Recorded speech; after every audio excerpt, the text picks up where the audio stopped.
आपने छोटी छोटी शुरलियां, छोटे छोटे रॉकेट आपने बोल दिया, 4000 रॉकेट जो है वो इजराइल पे गिरे हैं। मतलब इतनी आपको तकलीफ है कि इजराइल के पास अपना आयरन डोम डिफेंस क्यों है? मतलब वो क्या करें, अपना डिफेंस ना क्रिएट करें? आप किसी स्टेट पे, छोटा सा वो मुल्क है, 4000 रॉकेट फेंकेंगे तो वो तो खत्म हो जाएगा।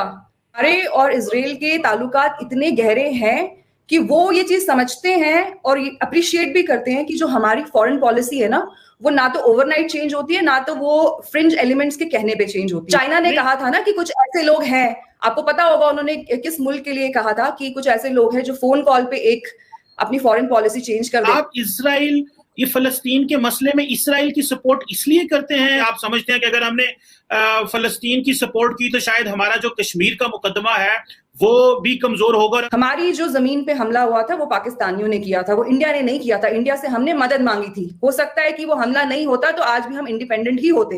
अगर कोई ऑक्यूपेशनल फोर्स है तो वो पाकिस्तानी फोर्स है, वो इंडियन फोर्स नहीं है। इंडियन फोर्स से हमने मदद मांगी थी। आप मुझे ये बताएं, जो पहला सवाल मैं आपसे करना चाह रहा हूं वो ये है कि आप एक एक्टिविस्ट हैं, और जो एक एक्टिविस्ट होता है उसका काम ये होता है कि वो ही स्पीक्स और ही और she speaks for the society at large, and he or she speaks for the injustices going on in any society.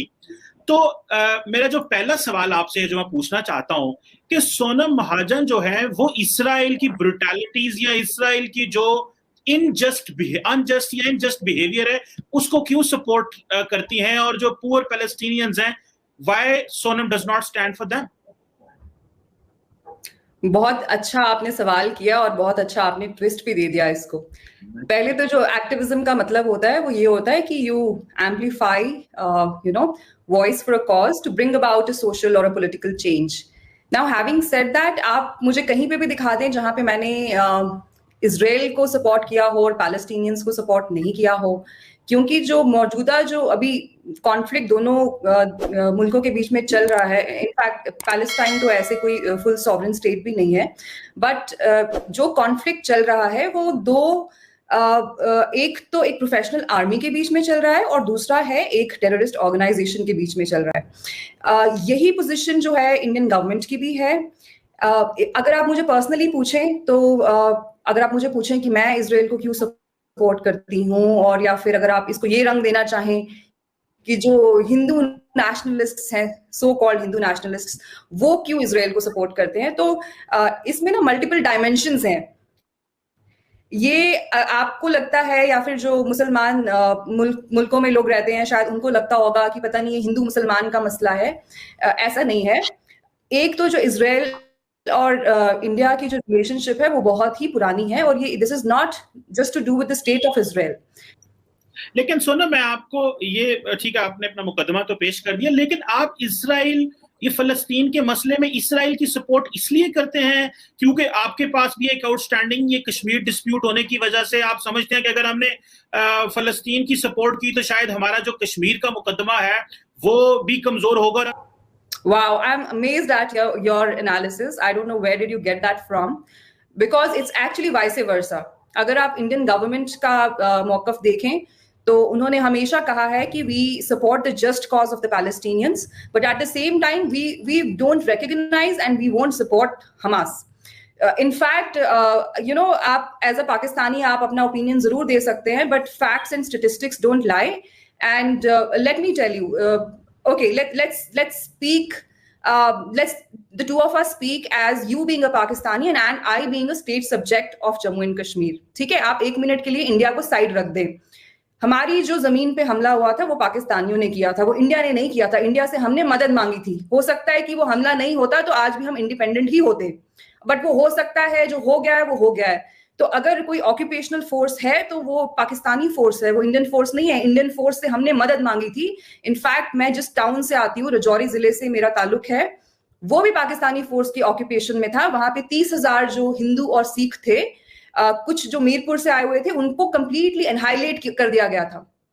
तो हमने तो भारत से मदद मांगी थी उल्टा कि आप आके हमें बचाएं, क्योंकि आपको शायद पता होगा कि जो हमारे जो सदर थे, जो हमारी स्टेट के जो सदर थे, उन्होंने ऑलरेडी एक स्टैंड स्टिल अग्रीमेंट पाकिस्तान के साथ कर रखा था, which definitely means that he was not going to go ahead with Pakistan, and he was of course dilly-dallying going with India because उनको महाराजा को कहीं ना कहीं नेहरू और शेख अब्दुल्ला की जो दोस्ती थी, he was uncomfortable with that, और वो बाद में वो हुआ भी, उनको जेल भेजा गया, उनके ऊपर सेडिशन के इल्जाम लगे, वो सब उनका सच साबित भी हुआ।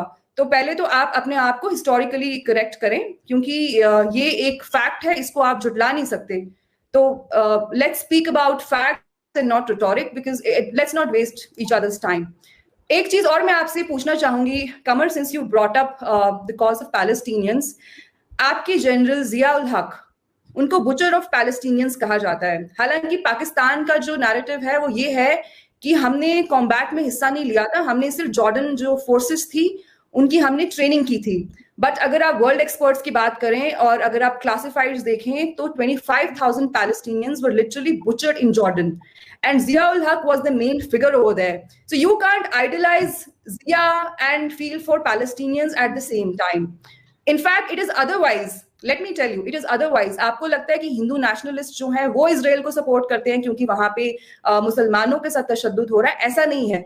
इनफैक्ट इट इज उल्टा, जो मुसलमान है वो क्यों सपोर्ट कर रहे हैं हमास को, क्योंकि पैलेस्टीन में सिर्फ गाजा तो है नहीं, there is also West Bank. हमने तो सुना नहीं वहां पे कोई कॉन्फ्लिक्ट हो रहा हो, इतने सालों से तो हमने सुना नहीं, because there is a democratically elected government, हमारी उनकी एम्बेसी भी है यहाँ पे और हमारे उनके साथ बहुत अच्छे रिलेशंस हैं।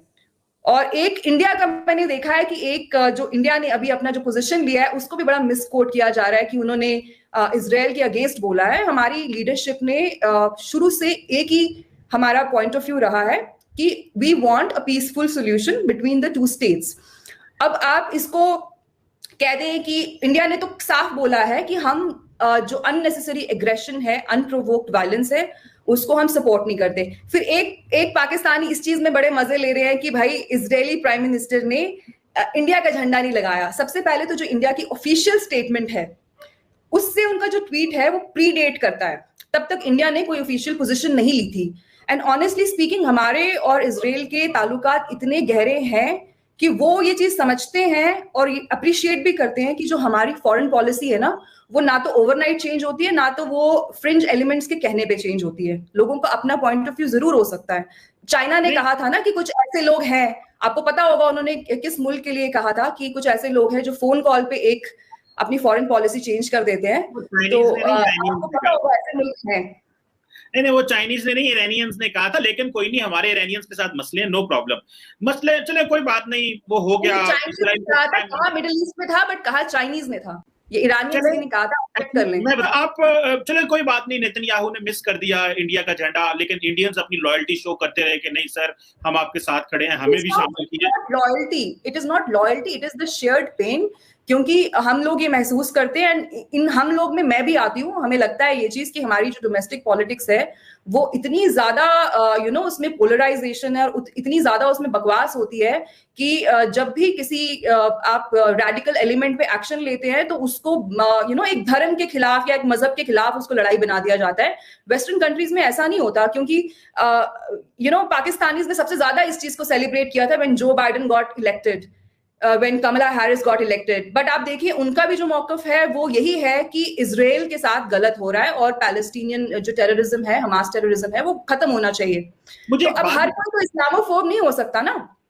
नहीं मैडम मुझे एक बात बताएं, ठीक है आपका ठीक है, आप उसे लॉयल्टी ना कह लें, लेकिन समहाउ इंडियंस ने एक पेन फील की कि हमारा झंडा नहीं लहराया गया, हम भी तो मदद कर रहे थे, लेकिन चले हो जाता है। वैसे मैंने नहीं देखे आप, I think you fallen for one of those fake accounts, क्योंकि ऐसे भी लोग हैं जो 3 दिन पहले तो किसान थे, उनका मजहब भी कुछ और था, वो 3 दिन के बाद वो इजरायली बन गए और उनके अकाउंट्स चेंज हो गए और वो फिर मजाक उड़ाने लगे और इंडियंस को दे वर डिग्रेडिंग देम। तो I think you might have fallen for one of those fake accounts. किसी इंडियन को मैंने नहीं देखा जिसको इससे बड़ी तकलीफ हुई हो। नो प्रॉब्लम, कोई नहीं, देखिए ये सोसाइटी एट लार्ज है, लोगों के ओपिनियंस इधर भी हो सकते हैं इधर भी हो सकते हैं, लेकिन एक बात बताएं सोनम, देखिए जो पॉइंट ऑफ कंसर्न है, आप लोग फ्रीडम स्ट्रगल को दहशतगर्दी क्यों कहते हैं? मतलब अगर फलस्तीन के अंदर अगर चंद लोग, अगर देखिए वहां पे उन्होंने घर उजाड़ दिए, उनके दरख्त तोड़ दिए, उनकी जिंदगियां तबाह कर दी और उनके एयरफोर्स मारती है और पूरी दुनिया इसराइल के पीछे खड़ी हुई है, एक छोटी सी फ्रीडम स्ट्रगल है, वो अपने हकूक के लिए काम जो है भागदौड़ कर रहे हैं, आप उन्हें दहशतगर्द कह रहे हैं। Same is the case in Kashmir वहां पे थोड़े लोग अपनी स्ट्रगल कर रहे हैं, आपने फोर्सफुली वहां पे जो कंट्रोल किया हुआ है तो आप उन्हें दहशतगर्द कहते हैं. So is this the motive behind supporting Israel? Sonam, I think you actually understand कि that is the only motive, कि वहां पे अगर हमने वहां की जो फ्रीडम स्ट्रगल है उसको भी दहशतगर्दी करार दे दो. अभी आप थोड़ी देर कह रही थी कि जो इंडिया है वो दहशत वॉर एंड टेरर पे टफ नहीं था. वॉर एंड टेरर क्या है? वॉर एंड टेरर क्या वॉर अगेंस्ट कश्मीरीज है? वॉर ऑन टेरर आपको बहुत अच्छे से पता होगा, क्योंकि आपके मुल्क को तो एपी सेंटर ऑफ टेररिज्म कहा जाता है, और ये सिर्फ हम नहीं कहते, ये पूरी दुनिया कहती है. आपको बहुत अच्छे से पता होगा दहशतगर्दी क्या होती है. आप जब भी आप कश्मीर में तो उल्टा है, और आप फिर से आपको समझ में नहीं आ रहा है. In fact India supports the Palestinian cause because we do not believe in forceful occupations. In fact Pakistan का स्टैंड यहाँ पे कॉन्फ्लिक्टिंग है. भाई एक तरफ से आप इजराइल को रिकग्नाइज नहीं करते ना, फिर आप अगर विकीलीक्स को उठा के देख लें, आप कितने सारे क्लासिफाइड्स को उठा के देख लें, आपकी इंटेलिजेंस कॉपरेशन मोसाद के साथ पूरी है. आप प्लीज आज रात को बैठिएगा, पढ़िएगा ऑपरेशन साइक्लोन के बारे में. इसमें 4 एजेंसीज हैं जो इन्वॉल्व थी, MI6, CIA, ISI and Mossad, जो अफगान जिहाद के टाइम पे हुआ है. तो आपकी कॉपरेशन उनके साथ हर जगह है. फिर विकीलीक्स में ये भी एक लीक हुआ था कि जब इंडिया में जब 26/11 हुआ है उसके पहले ISI के एक रिप्रेजेंटेटिव, अब मुझे ठीक से याद नहीं है कि वो चीफ थे या फिर कोई अदरवाइज कोई ऑफिशियल थे, जो मोसाद के एक ऑफिशियल से मिले थे टर्की में, और उन्होंने कहा था कि ऐसा एक अटैक जो है वो ऑर्केस्ट्रेट हो सकता है और उसमें ज्यूज को निशाना बनाया जा सकता है. तो ये तो बड़ी कमाल की चीज है कि आप उनके साथ इंटेलिजेंस लेवल पे कॉपरेशन रखते हैं, आप उनके साथ आप उनकी मदद पूरी लेते हैं, बट आप उनको रिकॉग्नाइज नहीं करते. और आपको बड़ी तकलीफ है इस चीज से कि इंडियंस जो है वो इजराइल को सपोर्ट करते हैं. भाई इजराइल ने हमारा हर चीज में साथ दिया है. कारगिल वॉर में भी इजराइल ने इंडिया की बहुत मदद की है, तो हमारे एक रिलेशंस हैं. ऑन द अदर हैंड आप मुझे एक रीजन दे दीजिए कि पाकिस्तानी जो है वो टर्की, जिसको रोक नेशन कहा जाता है, टर्की ने ग्रीक लोगों के साथ वो क्या कर रहे हैं, एजेंसी में वो क्या क्या कर रहे हैं, उनके ऊपर इतनी सैंक्शंस लगाई गई हैं EU की तरफ से. पाकिस्तानी तो पूरा दिन मतलब पागलों की तरह कहते रहते हैं पाकिस्तान लव्स टर्की, तो टर्की लव्स पाकिस्तान. मतलब तुम्हारा तुर्कों के साथ क्या लेना देना भाई? अगर तुम्हारा कनेक्शन भी कोई है तो वो इन्वेडर्स थे सब कॉन्टिनेंट में, उन्होंने फोर्स करवाए हैं. हमें इस चीज का अंदाजा है कि इंडिया को बुरा लगता है कि कोई भी मुल्क कश्मीर की मदद करे. तो जारी बात है, आप जब टर्की के बारे में बात कर रहे हैं तो बेसिकली आप वो कश्मीर को माइंड में रख के बात कर रहे हैं कि वो कश्मीर की मदद. नहीं, हम टर्की की ओवरऑल एक रेप्यूटेशन को कंसिडरेशन में रख के बात कर रहे हैं, बिकॉज इट्स एन अग्रेसर, it is facing so many sanctions. और आपको मैं फिर करेक्ट कर दूं, आपका बार बार वो जो राग है वो कश्मीर पे ही आप अलापते हैं. आपका एक ही रिश्ता है कश्मीरियों से, वो ला इल्ला इल्लल्लाह का है, और कोई आपका उनके साथ रिश्ता नहीं है. ठीक है, तो इससे बड़ा और क्या रिलेशन हो सकता है? तो अगर आप रिलीजन को यूनिफायर अगर आप कंसिडर करते हैं तो फिर आपको प्रॉब्लम नहीं होनी चाहिए. अगर जो हिंदू कम्युनिटी है वो भी यूनिफाई होके अगर इजराइल को सपोर्ट करती है, तो आपको ये क्या है कि हम तो भाई रिलीजन के नाम पे यूनिफाई करेंगे, दूसरे लोगों को आप क्रिटिसाइज करेंगे? ये कैसे डबल स्टैंडर्ड? मैंने तो मैडम एक मासूमाना सा सवाल किया था क्लैरिटी के लिए. सवाल इतना मासूम है कमर साहब कि आपने 1-2 सेंटेंसेस में कंप्लीटली टेरर को नॉर्मलाइज कर दिया है. But this is expected of an average Pakistani. I am not at all shocked और surprised.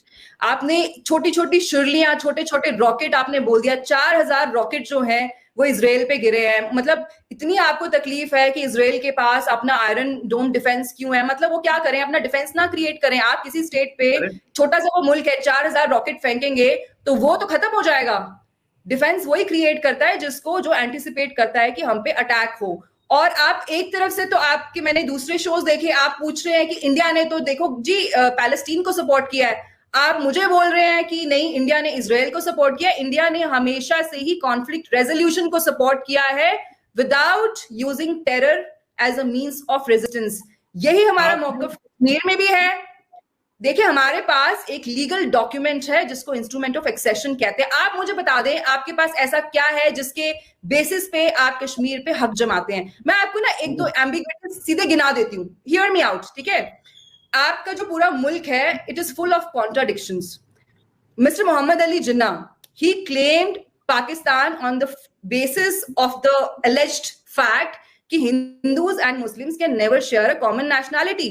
But when Pakistan was finally given, he left 3.5 crore मुसलमान यहीं पे, and he told them okay you be here, we are going there and you be here, it is going to be a secular state. So that defeated the whole purpose of the partition.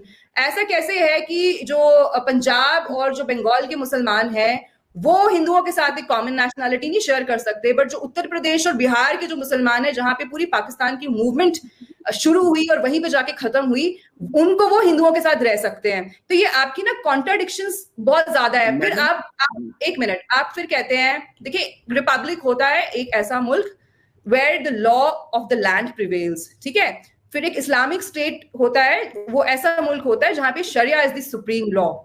फिर there is democracy, जिसमें आपको पता है it's a government elected by the people for the people, उसमें पूरा majority का काम चलता है. अब पाकिस्तान का नाम ही देख लें, you are the Islamic Republic of Pakistan, you are also a republic, you are also an Islamic state, and you also claim to be a democracy. I don't know how does that even work. And Kashmir में मैं आपको ना actually ज्यादा सफाई देना जरूरी नहीं समझती हूँ. मैं आपको सफाई देने बैठूंगी तो सुबह हो जाएगी, क्योंकि आप लोगों के समझ में नहीं आता ना. दिक्कत ये है कि आपको पता है ये क्या है, दिक्कत ये है कि आपको ये भी पता है कि इंडियन स्टेट का जो ऑफिशियल स्टैंड है पैलेस्टीन और इजरायली कॉन्फ्लिक्ट पे वो क्या है, बट आपको उसी चीज को तोड़ मरोड़ के पूछना है. I am sorry, I would waste my time on that.